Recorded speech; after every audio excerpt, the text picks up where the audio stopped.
So this panel is about gender neutrality. This is about inclusion. This is about equality.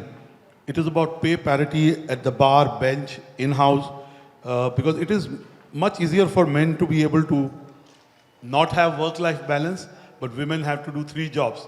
They have to make sure they do their job, manage their home, and especially look after their family, including their children and in-laws in some cases. I know Akhil, Ashima's father-in-law was not well, and while she was doing what she was doing, she was also in the hospital looking after her father-in-law.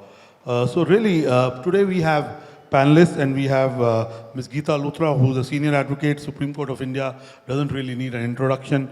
We have Ms. Manisha Chaudhary, who is the managing partner of UKC and Partners. She's also our BW Legal World 40 Under 40 winner last year. And virtually, we also have Ms. Firdaus Kutubwani, who's the managing partner of LCZF Law Firm.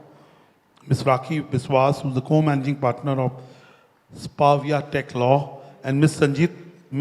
Sanjeet Kumar Batra, who is the Group Vice President, Legal and Legal Head of Cummins India. So I'm sure they'll join us virtually. But let me start by saying that post this panel and during the course of discussions, we should be able to address the pay parity. We should be able to address equality in every aspect. A good start has been made after many, many years that at least in bar and bench, there is more representation of women. In the Supreme Court, more women judges are being appointed, but we have a long way to go. So let me first invite Ms. Geeta Luthra for her opening comments and make sure we get the right perspective from her.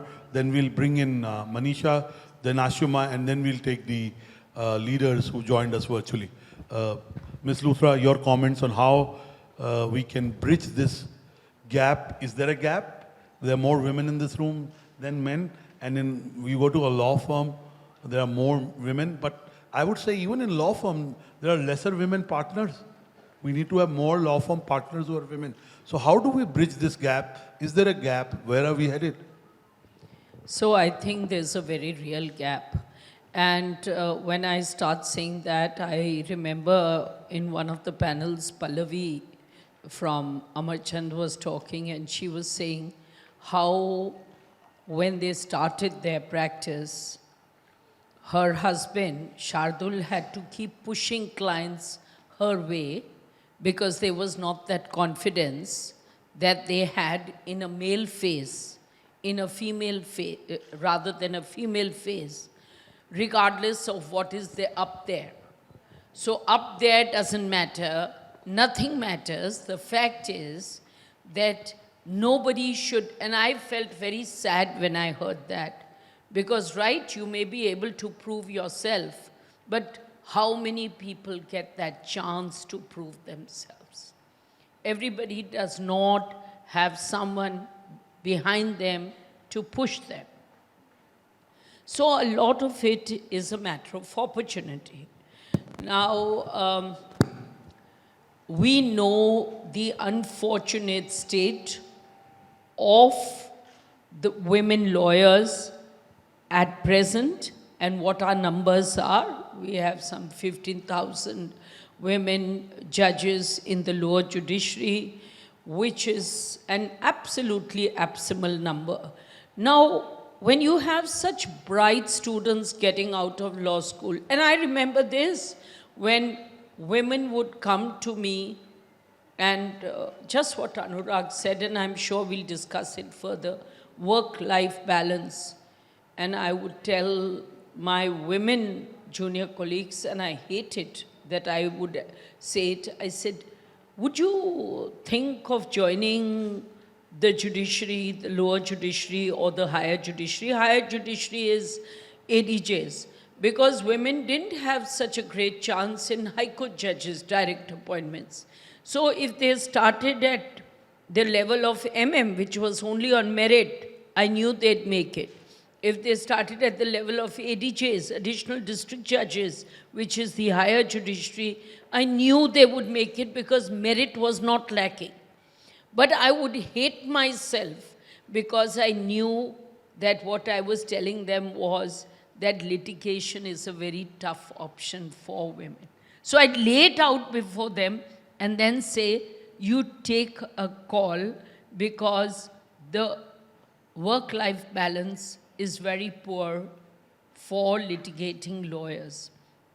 Now, this also makes me recall this aspect that, you know, when we talk of work-life balance, the fact is that in India as compared to the West, where people will be able to not give their mobile phones.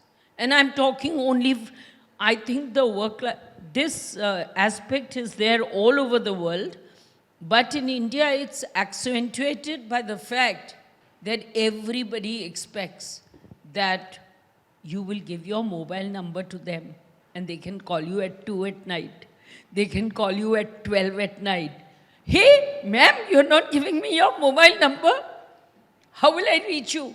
And they think it's their birthright to reach you at 2 a.m. and they just keep sending you calls and messages and they don't seem to understand. Whereas, I mean, my colleagues in the UK, in other places, they say, "But why would you give your mobile number? You give a I give it away because I feel lonely. That's why I give it away. But your grade is entirely different. But So I think this is enough for an opening statement. And we over to yeah, so I think Anurag back. the point, Geeta ji made the right that women need to, you know, there is a cultural issue also in India in how you engage with women professionals. She's outlined that. Second is the fact that also, you know, she talked about how, right up front, she said that growth is a function of opportunity. I mean, talent is a given, that's important. You need to have it. But I also believe that talent a lot of people have. As long as they can get an opportunity, the talent can be done justice to. So we'll come back to how that opportunities can be widened, increased, and the cultural sensitivities that need to be brought in when you interact with women leaders, sharpened. We'll come to that. But, you know, you have a grown-up daughter but now let me bring in somebody who's younger than you, who's seen her father, who's a stalwart in the corporate law, built a law firm and then followed her father's steps and really, you know, done her father proud. So let me bring in Ms. Manisha Chaudhary and get her perspective. What does she feel about the progress of women legal professionals in India? I do agree with ma'am that the fact that you are a woman is automatically a disadvantage towards you. Especially when it comes to corporate laws, there are people who look at me as if, how are you talking about a balance sheet? Or how do you know what is capitalization? What does that even mean at an age? Really, such people exist? Yes, After they do. They do, maybe not in a bigger corporate, but there are smaller corporates. There are what we call as mom-pop companies. I call them Lala companies. There are people like that. There are people who do believe that just looking at me, they are not comfortable sharing their deep, dark secrets of what they have done in the company. I sometimes bring in another partner just to make the men comfortable instead of the other way around. There's also the age, which sometimes goes against me. So when it comes to diversity, inclusion, it's not just women who are facing an issue, younger people face issues as in, I do appreciate that this is a profession where experience is the epitome of how good you are. But give the younger people a chance as well. They do tend to maybe bring in a new perspective, maybe bring in some innovative ideas, just to be open to hearing it out. And of course, we have seniors who lead us, and you can always get a more expert opinion on a topic. But there are I still feel that despite the fact that there is so much talk of inclusivity and diversity, gender neutrality is still a big way to go, at least for our country. You know, and Manisha, if there could be one or two, three specific suggestions that you have, Right. you know, you have Mr. Pramod Dubey here, you had Akhilji here, you have Mr. Right. Sudhir Mishra here. You have lots of people who have law firms or can make a difference in their own sphere. Right. So what would be your recommendations that could really set us on the path that you and Geeta ji talk about? Right. So, number one, I think there has to be a societal change to say that women have certain roles to play at home. Why? Why not men play that role as well? Why am I expected to go back home and cook? Why not? I mean, I don't have a husband, but if he's listening, why not make food for me and keep it ready and just make sure that the kids are fed or the domestic Absolutely. help is already taken care of. Things like that. I mean, the change is this societal change, and then of course it will bring into the profession because then I don't have to worry about leaving at 7 and 7:38. That's the first thing I believe that we need to do. As law firms, as professionals, as companies, I think we need to, take a positive step, a concrete step, not just to include women, but to bring in transgenders, make them part of the main society and the profession. Their brain has nothing to do with what their sexual orientation or their sexual identification is. Open up the forum to discuss LGBTQAI plus rights. I'm sure people don't even know what LGBTQAI plus even stands for. Let's just have a conversation around that. Let's see how does it matter what do they do in their bedroom when they're coming to work for you and they bring in brilliant perspectives. Things like that is what I think as professionals, as company owners or directors on the board of huge corporations, that's what we first need to do. Just bring in the entire gambit of people, just bring them in and then take it from there. Thank you so much. Ashima, while we bring in Ms. Firdaus Wani, Ms. Batra, and Ms. Biswas, you're a young colleague. Of course, you're married, you have a family, you have in-laws, and you work with a person who works 20 hours a day. So how are you able to manage everything else? I don't leave any time for you to do anything else. Thank you, Dr. Batra. I think I make sure you don't have a second job. That of course I make sure. But I think that's a good question simply for the fact that those are the hours that we work, and it is not easy. And I would say that it's not easy for me or for my husband or for my family to see me not join in on any celebrations or be away, especially in the pandemic when things are bad for people, there are ailing parents at home or other relatives.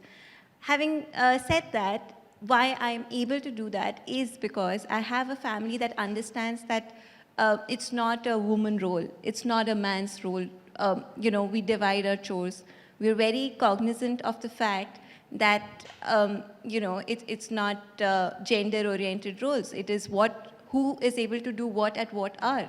So if I'm working late, somebody needs to look into ordering food. All of us are horrible cooks, so we depend on ordering food. So, things like that. And those are the practical things that we need to do. That's the only way we can move forward.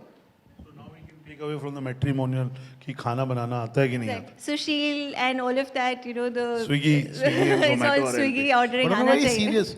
See, give us a sense of, as a young professional, as a young leader who heads a team, who's leading something, what are the things that can be done to make your life better in the sense of what we're discussing in terms of managing the home, managing work? So what do you think bosses and organizations can do to be able to really create that gender diversity, inclusiveness, and be sensitive to what women leaders go through? Thank you, Dr. Batra. I think I'd like to not just to, play to the galleries, but honestly to say that this organization, anytime we've had calls at odd hours, but we've had the freedom to say, oh, I'm in the kitchen, oh, I'm doing this, or let's say I'm walking my dog, I am with my parents, I'm taking them to the hospital. Now, if another person listening on the other end is not receptive of these activities that any human being is It supposed puts to. huge pressure. Yes. So then I will not be able to say that. I will be, not be able to say the right excuse. But if somebody allows me the ear and they're very receptive of the fact that, yes, you're a human being, you have a family, I think that just makes the work Just more environment. compassion, Absolutely. more understanding, more flexibility. Absolutely. And I'm able to say that, okay, this is what I'm doing. I'm able to come back for a call. And anyway, it's not about presentism.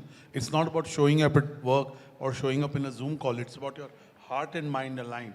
So if you need to get that, you need to give. I'm not Flexibility is a scared. bigger currency Yeah. than money or anything else. So I agree. Now let me bring in the other three panelists. Let me bring in Ms. Sanjeet Kumar Batra. Can we have her on the screen? It's an hybrid event. You can attend in physical, as a lot of us are doing. But Ms. Batra, you heard Ms. Luthra, you heard Ms. Chaudhary, and you heard Ms. Ori. What are your perspectives on how we can make the legal world more inclusive and more diverse? Ms. Sanjeet Kumar Batra of Cummins India. Good afternoon, everyone, and thank you, Dr. Batra. It's a pleasure to be a part of the panel. And so agree with what the other panelists have said. There are invisible lines that exist even in the corporate world, where being a woman, of course, I think in a lot of organizations, we are seeing a lot of initiatives that are being taken to create more of a parity.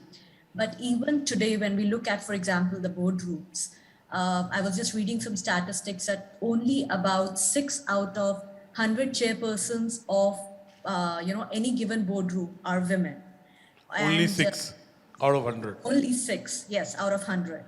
Or even when we have legislation which makes it mandatory for the listed companies to have one women independent director. But how many of those women independent directors are part of important committees like audit committee, etc.? So those, of course, there is a dramatic difference in the last decade that I have personally seen in the profession, where we at least on the corporate side of things, there is a lot more diversity, gender being one of them.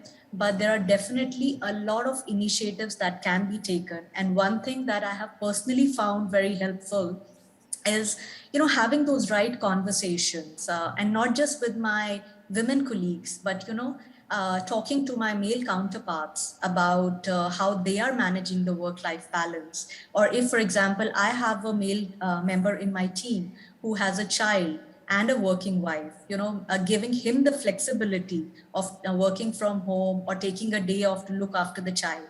So those subtle messages, I think they make a lot of difference on the ground. And COVID has worsened, life in a lot of ways for women, but it has also shown the corporate world that hybrid models can work, they can exist, and women can perform better even if they're working from home. All of us can Absolutely.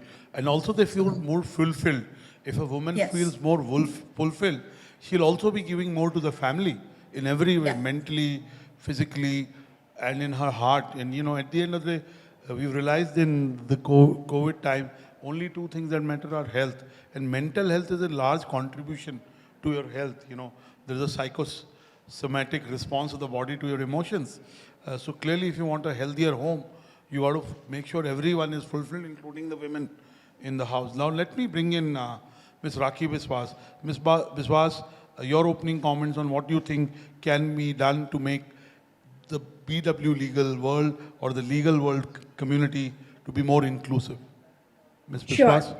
Thank you for this opportunity, and great to meet everyone in the digital and world through this medium. I would say a structured intervention is very, very important, and we have seen the power of structured intervention and a statutory intervention.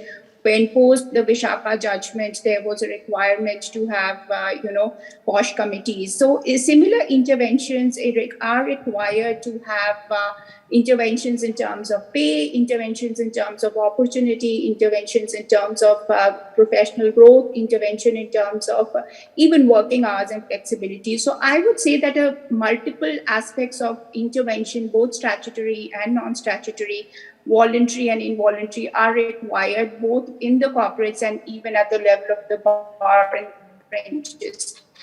So intervention is something, a very proactive intervention is required, and we need to anticipate situations which are going to arise in the future. For example, maybe like COVID, when women have certain travel issues and they may not be able to travel to, say, a certain climatic zone because of the incidents there. So we have to prepare for the incidents of the future, and we have to intervene based on that preparedness.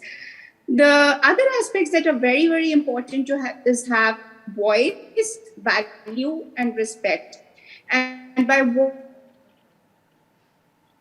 I mean that even if you have one woman in your, pay respect to that voice, right? So if you do not pay respect to that voice, you will probably never know what they need. So voice, value, and respect are other principles that have to become very, very integral to the way we all work. And the importance of the gender diversity has also been suggested by the United Nations in terms of adopting the SDG goals of number 5 and number 16, which is about promoting women in public institutions. I think, you know, all the legal profession especially needs to look at those goals and see how we can intervene. I think one step that I could go a long way in having more women in a bar is having a diversity officer in a state high court. Why not have a diversity officer there, right? And have a certain recommendatory guidelines at the moment, if not statutory, for having more women representation in the judiciary and in the corporates, because corporates, I think, are marching a little ahead, I would say, compared to the other institutions, because there are structured interventions there, and it's the part of the HR objective. So we could have to keep pace with what the future events will be, what the future demographics will be, what the future expectations of women is going to be, and there needs to be a lot that needs to be done. Thank you. Thank you, Ms. Biswas. You now are part of a legal tech startup, but you've been on the General Counsel side. You understand all angles. Let me bring in Ms. Firdaus Kutubwani for her comments. Ms. Firdaus. Good afternoon, Dr. Batra, Geeta ma'am, Ms. Chaudhary, Ms. Ori, and the rest of the panelists. First and foremost, I'm so sorry I could not come there in person. I wanted to be there. You have fever. In spite of fever, you're joining. So kudos to you. I am suffering from dengue right now, and so I could not be there, and I'm really feeling bad about that. Now, coming to this topic, I would say this is something which is very close to my heart, because being in this profession for last more than a decade, and now I am a mother also, I have seen that it's not really easy. You started with this only, that being a female and then being in this profession, it's not really easy to go on. And that's what Geeta ma'am also said. You know, I really respect each and every woman who is sitting there on the dais with you, sir, and all those females who are there in the panel, and all those females who every day go to the courts and defend their clients. I would just tell you one incident that happened, that after 6-7 years of my practice, one day, one of the seniors, he referred my name to one of the clients and said that, you know, she's expert in these kinds of matters, and you just go to her and she would do it. Somehow the language was such that the person was not able to understand that he is talking about a female lawyer, because my name, Firdaus, somehow it's gender neutral. My mother has given me this name. So when this person was brought to my cabin, and this person saw that it's a female lawyer, he immediately said, sorry, this, that. And he went to the boss and he told him that, no, I don't want her. So he asked him that, what is the problem? So he told him that, a woman won't be able to handle this. So the senior told him, no, she would do it and all that. He sort of tried to support, but of course, he knew that he can't do much. The max he did was, he came to me and he said that, you will do this matter. I will do something. And the next day, I get called from the senior and he said that, you just tell him I'm stuck up somewhere and you do the matter. I told him, no, please don't do this. It's fine. And I'm otherwise also not interested in handling somebody's matter who is such a bad person, such a discriminatory person. So he said, no, you do it. And when the client had no option, I entered the courtroom, I argued, I was fully prepared with the matter, and we got an interim relief also. Later on, this man came to me and he actually apologized. He said, I'm so sorry, I thought that, you are a female and you won't be that much aggressive in the courtroom. You won't be able to put forth the case the way a male lawyer would be able to.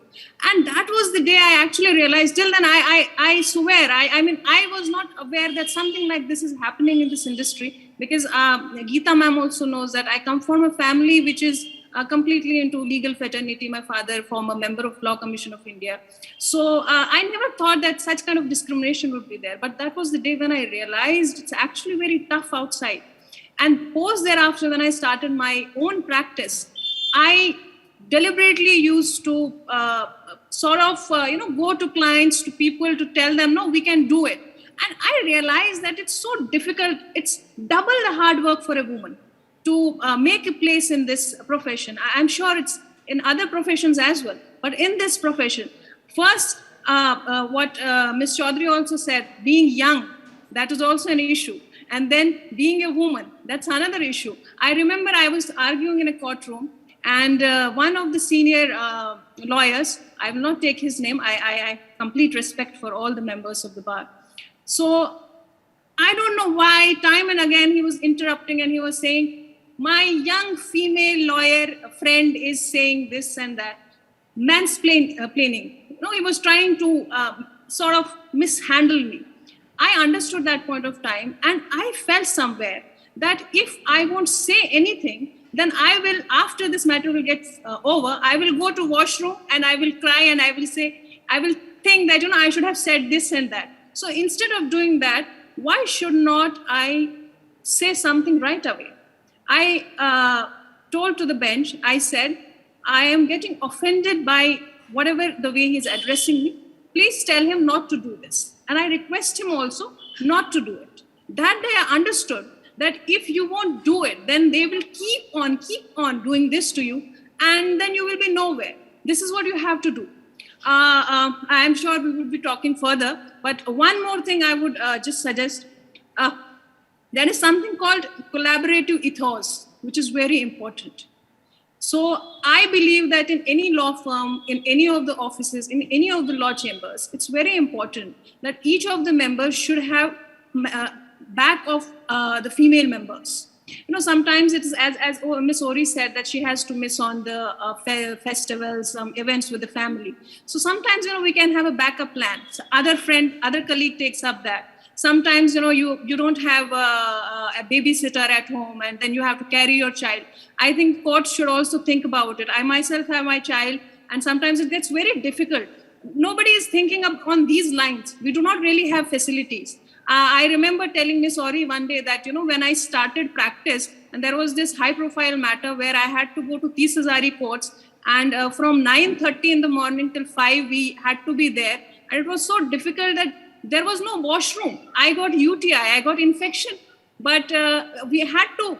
So it is, I'm talking about in 20s. So it is even in the 20s. These days, we did not have the washroom. Let's talk about all these senior lawyers who are sitting there, who were before us there in these courts. It is pathetic. So today, our Chief Justice had to talk about washrooms in the courtrooms. So you can understand that where are we actually? And we are getting so happy that, we would be getting first female Chief Justice.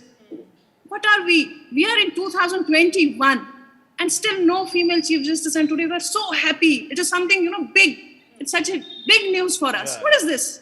So I think, yes, if we are discussing about it, that is great. And we really need to work a lot. A lot. Thank you so much, Firdaus. You have raised all the right and real questions. One of the things in every profession, I have 25 communities. On Thursday, we launch our defense. The website, again, has been on for 2 years, but a magazine, and we launch it formally. And I can tell you that in every community, this issue is there. In some communities, less. And the fact is, men, I can work so hard because my wife is looking after children. That's between me and her. We are happy that way, and it works out, and I'm available when I need to be. But it's really my wife has brought up my children. It shouldn't have been like that, but it is like that. And I think there is a boys' club in every profession, a man's club. Let me address that very really. Whether it's the judiciary or the founders of the law firms, I'm saying it very, very honestly. And, I have an innovative suggestion. I don't know. I don't want it to be taken in a light vein or jocular vein. But if you have law firms where female women are there, where female partners are there, their fees should be 100. And if you have to work with a male partner, it should be 200. You know, so maybe there'll be a disincentive to work or an incentive to work, whichever way. I think you have to change this. We have to have more female partners at the senior most levels. You know, one Miss Geeta Luthra is not enough. One Miss Pinky Anand is not enough. I mean, I think the number of advocates being appointed, we should have more women and senior advocates. At every level, we need to, in some way, give priority. I'm not, you know, and again, it's not about ability, you know, performance is about your merit. But at the same time, more opportunity should be given. Luckily, Ms. Luthra has reached where she has reached. Manisha, because of her competence, and also she had a family background, but not everyone is able to build and keep it going. And if you have a family background, she is Mr. U.K. Chaudhary's daughter. I mean, there is a certain pressure to perform. I'm sure she can talk about that. You know, if your father or mother, any of them is accomplished, and especially if in the same profession, the pressure on you is huge. You know, to just, and I know she presented to the jury last year in the 40 under 40, and then she went out of the jury, and I heard the comments of what people said, and the gist was, you know, she's done well. I mean, and the expectations from professionals whose parents are stars in the profession are huge. Now she's done it. She's a woman, but she's done it. And we're talking of washrooms in courts. We're talking of crash facilities for women lawyers. We don't think about it. Even in our, for disabled or specially abled people, we don't have our railways or airports. Now airports, new airports have it. I mean, our old facilities, hotels, hospitals, we don't figure out specially abled people's need. So I think we need to be more sensitive in terms of gender, which is what we are discussing mostly here. But in terms of being specially able, of different orientation, you know, Manisha talked about LGBTQ, huge. I mean, I'm very sensitive to them. 10, 12 years back, I used to mock them. I was very insensitive till I went to a wedding of a friend of mine who is gay. I mean, he's passed away now. God bless his soul.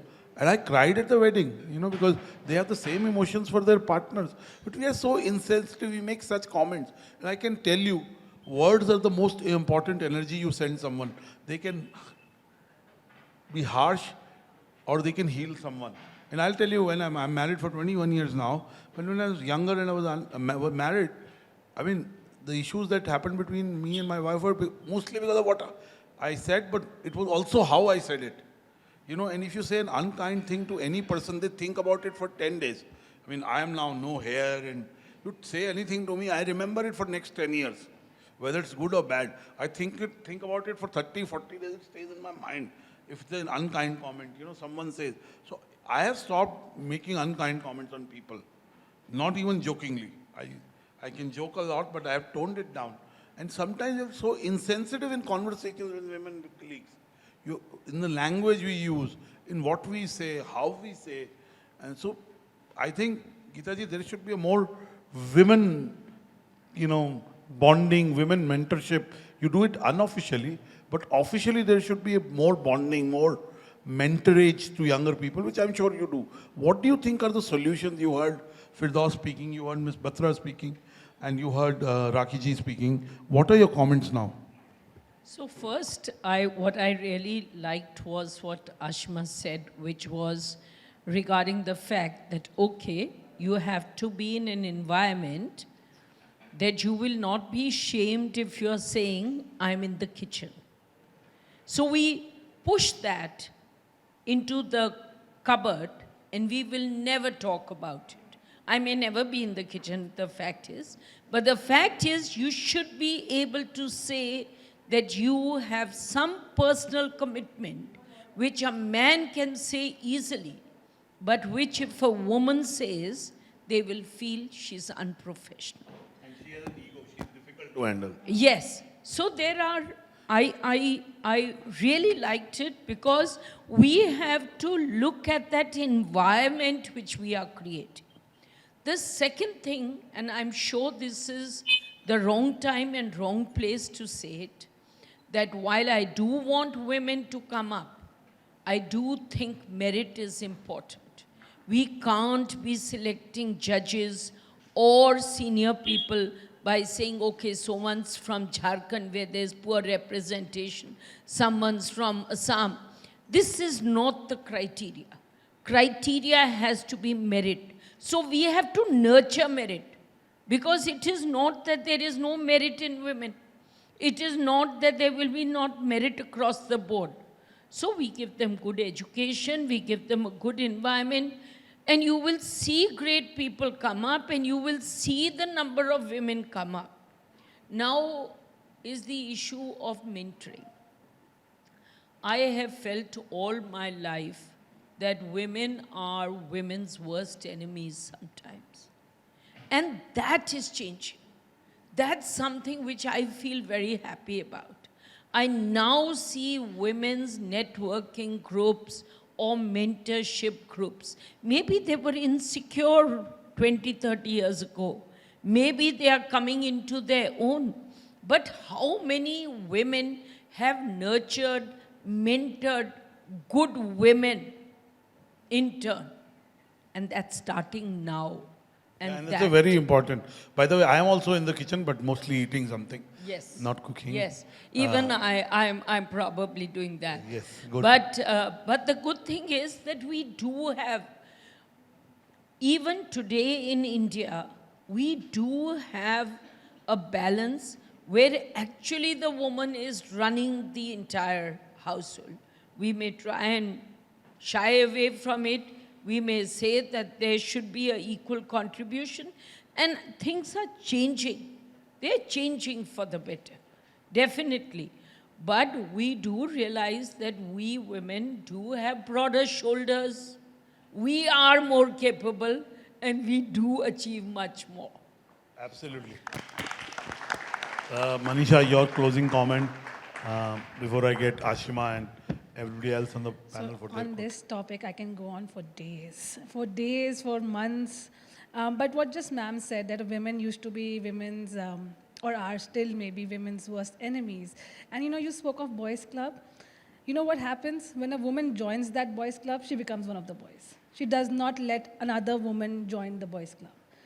It's just So that. real. You're so real, Manisha. Yeah, and that is what we need to stop. If you have achieved what you wanted to achieve in your career, be it in the legal profession or otherwise, please ensure that you are pulling up people with you, not pushing them down or stepping on them. We're all insecure. The more higher you go, you become insecure sometimes. But I'll tell you, if you help others, God help you. It's not theoretical. In my life, I come from a middle-class family. My parents are academicians. I've done okay in life, right? I've lost hair, wearing specs, all that. But because a lot of people help me, it's now my turn to help other people. And I try and do in my own way. And it all comes back. So what she's saying is so right.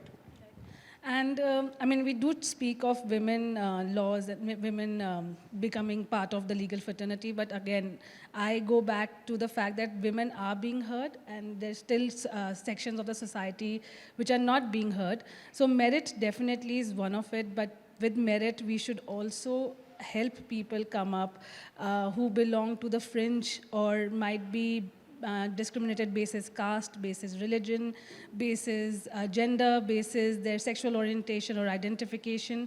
All of that needs to be brought up. The legal fraternity is definitely very closed to this idea even now. We know that there is, since 2017, pending appointment of a judge based on certain criteria which the IB or the ministries think. They don't want to even talk about it, despite Supreme Court giving them a sort of like ultimatum on it, and still there is nothing. And that's something we really need to look past. Again, like I said, what we do in our personal lives is really not that reflective when it comes to profession. And as a legal profession, we really need to move forward and let it be on merit. Let it be how good a lawyer you are. It does not matter whether you're a woman, whether you are transgender, you're a man. And I'm not dissing men here at all. They have their own set of issues, because why put all the burden on a man to earn a livelihood? Why is he expected to have no emotion? Why is he supposed to be a pillar and a wall? Why all these things? I mean, again, it's a societal change, a tide of change needs to come in with regards to mental health, with regards to just talking about patriarchy, with talking about how to be just inclusive for everyone, sabke saath sabka vikas sort of a thing. It has to be in your mindset, in the way you are running your house, your company, your friends, your family, relatives. Talk as much as you can. You might not be able to change 100 people, but even if you change that one person's thought process, it's really going to bring it forward for all of us. Manisha, we should check her age certificate. Is she really under 40?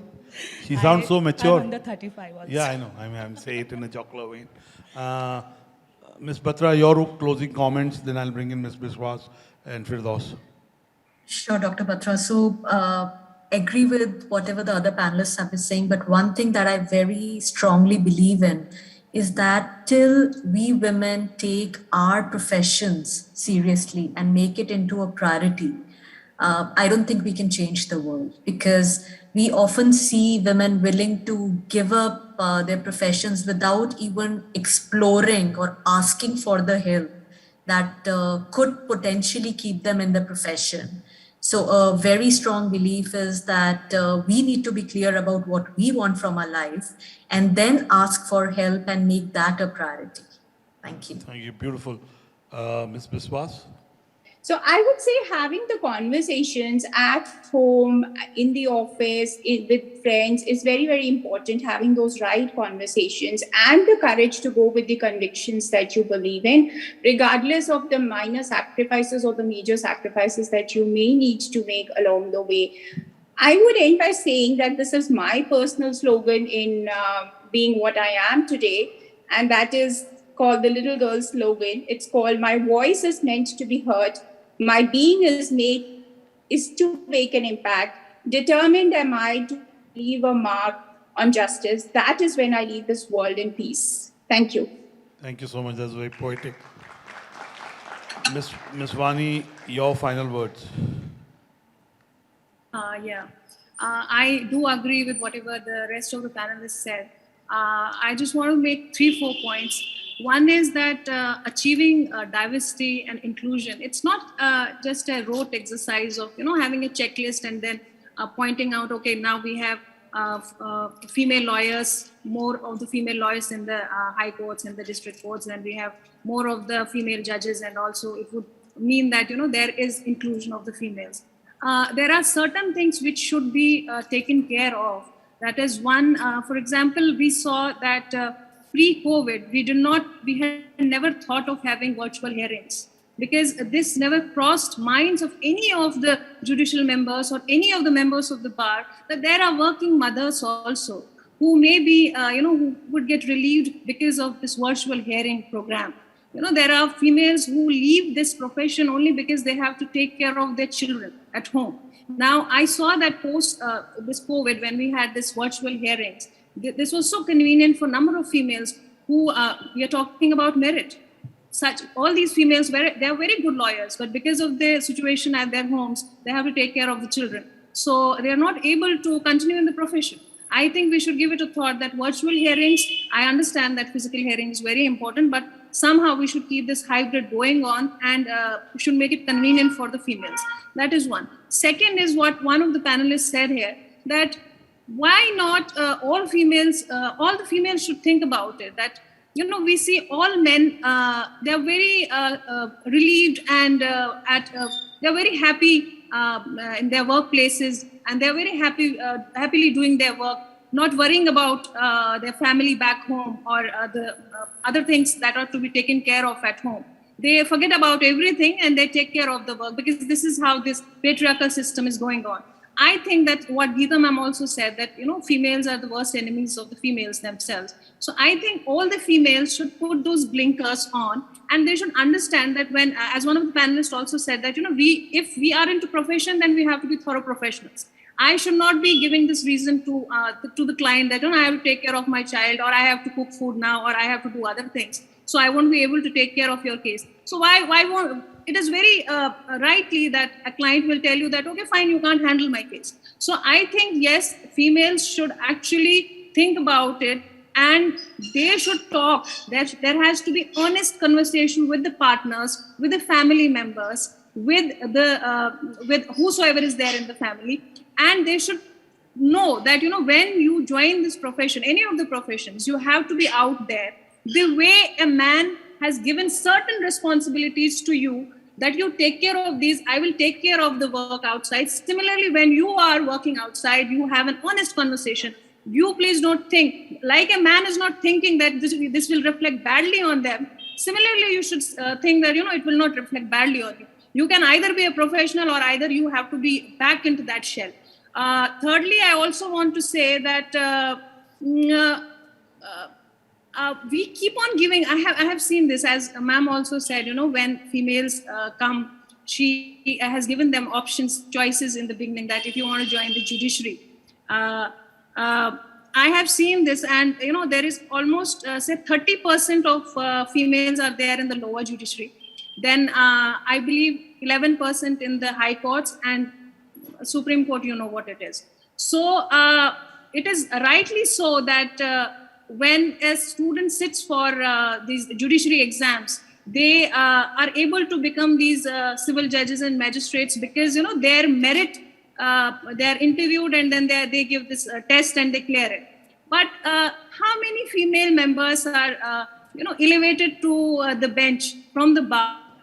Quite a less number of females. But you would hear people saying females are more sincere. They argue so nicely. They, you know, they read whole of the file. And I have heard about it. So many senior advocates, and the senior advocates, I brief myself also. So, but what has happened is that this is a huge statement I am making here. I think the collegium, just the last, I think the collegium should actually, because they do not give the reasons for returning back the names of the females who are recommended. I think they should think about this, and merit of the females should be considered. I had read it somewhere, I think it was the Miami Herald, where I had read this, that, you know, if you keep away the prejudice, you would see that what kind of talent you would attract if you would just look in the merit. That's true. By the way, that's so true in that's every sector of the business world, so to say. It's not just about legal. Every sector. I'm thinking about the things you're saying, and I've done diversity and inclusion panels in other sectors.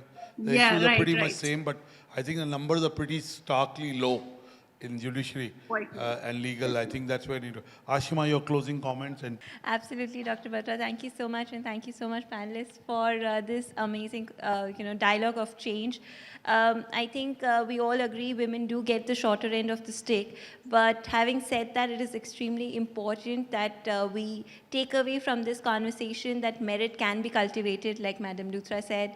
And, even if you're a first-generation lawyer or, a woman lawyer, call a spade, have the gumption to tell somebody if you're offended. And, that's how things will change. So I think having said that, no shaming. If somebody be more sensitive to what everyone is saying, their excuses should be taken at face value. And I think those are some key takeaways from this discussion. So thank you so much, everyone, for joining us.